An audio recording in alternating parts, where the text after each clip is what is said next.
अकबर ने बीरबल से कहा कि वह राज्य से 5 मूर्ख ढूंढ कर लाए।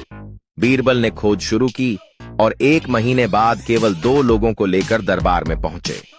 अकबर ने नाराज होकर कहा कि मैंने तो 5 मूर्ख लाने को कहा था, तुम सिर्फ 2 ही क्यों लाए? बीरबल ने विनम्रता से कहा कि हजूर, 5 मूर्ख हाजिर हैं, बस उन्हें पेश करने की इजाजत दीजिए। अनुमति मिलने पर बीरबल ने पहले आदमी की ओर इशारा करते हुए कहा कि यह पहला मूर्ख है। मैंने इसे बैलगाड़ी पर बैठकर भी अपना बैग सिर पर ढोते देखा।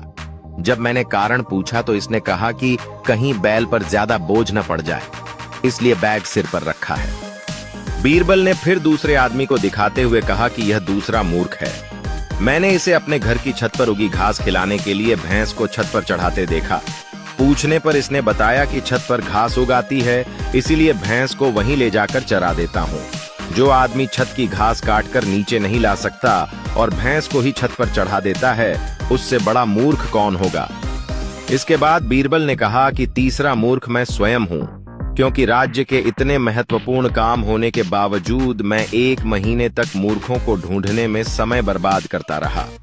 फिर उन्होंने अकबर की ओर देखकर कहा कि चौथे मूर्ख आप हैं, जहांपना, क्योंकि पूरे राज्य की जिम्मेदारी आपके कंधों पर है। फिर भी आपने मुझे ऐसा काम सौंपा जिसमें कोई लाभ नहीं।